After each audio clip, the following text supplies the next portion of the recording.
Our next speaker is a banker. He's the vice president of EIB. This is Mr. Kakouris.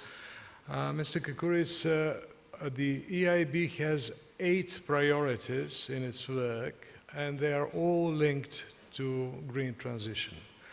Regardless whether we're talking about climate action, digitalization, cohesion, social aspects, even the focus on defense and security. I noted that you have a common work with the NATO Innovation Fund.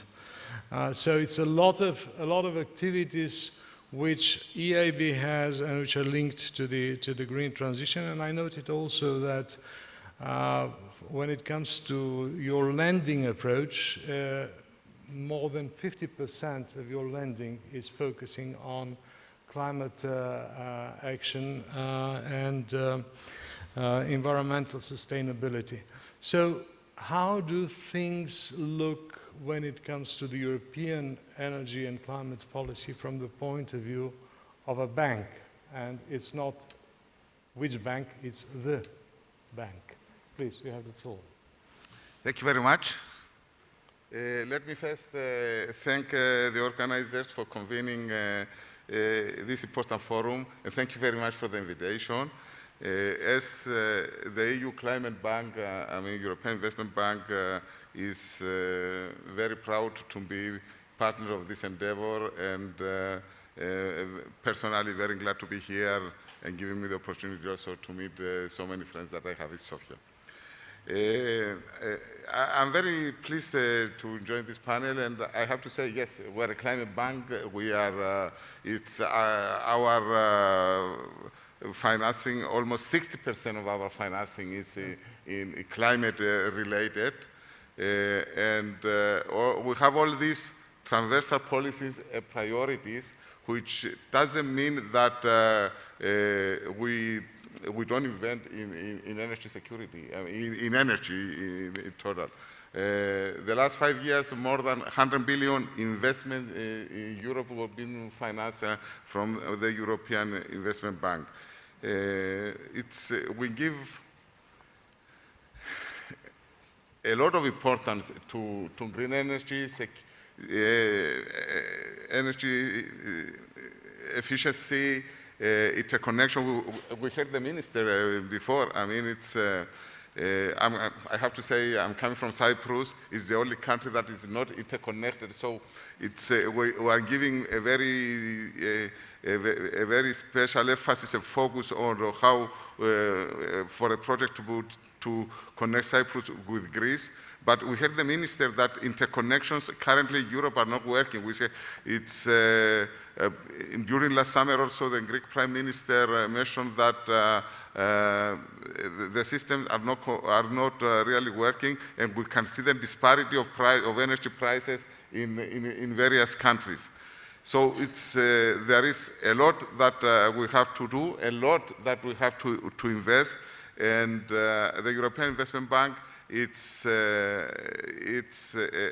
partner of the national governments, it's a partner of the Commission, of the private sector. We have a lot of experience to catalyze private investments in order to move step ahead towards a green transition.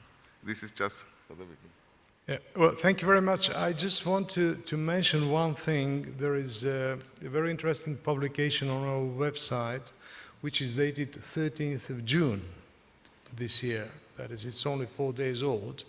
And it's called How Do Energy Prices and Uncertainties Affect Climate Investment by European Firms? And it's about 20 pages. I recommend everybody to have a look at it, because the focus on these uncertainties is something which also Mr. Stanishev mentioned, and also the previous speakers so far have recalled several times. But it's very important when a banker notes these issues, and there's a lot of lovely charts. There are a lot of information where you can see how this assessment has been made and in what way the bankers think, that particularly the EIB thinks, that the amendment, the changes to the energy prices can, and the political stability, respectively the political instability, can affect the development of the business. It's a fabulous study which you've put. You call it a working paper. Can I have a short? Yes, please do. Just as I said before, it's the EIB. It's financing energy projects. We don't neglect our target, which is climate change, and to the opposite, we are the only institution that our projects since 2020 are Paris aligned.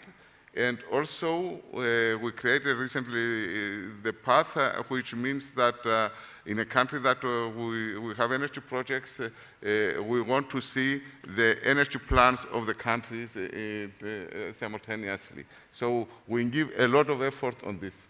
Yes, and just to mention in this context that EIB has currently two very substantial activities in Bulgaria, which are linked to the energy sector. One is related to the decarbonization of the Bulgarian energy holding. There's a special program on that. And the other one is linked to the Maritz East area. Certainly there might be more, but these are kind of the I have to tell you, as a Vice President of the EIB responsible for Bulgaria, I would like to do more in Bulgaria. Yes, the two projects, what you mentioned, they are. But because of the energy mix of the country, until now, our volumes are not that big in the country. But we are really looking forward in renewables. We are assessing two projects with the electricity company for the, because we don't have in Cyprus, I forget what it's water power, and it's we are here for any new projects that will come from the country. Okay. Well, thank you very much. I'm sure that there will be reasons to come back to the role of EIB in the green transition context.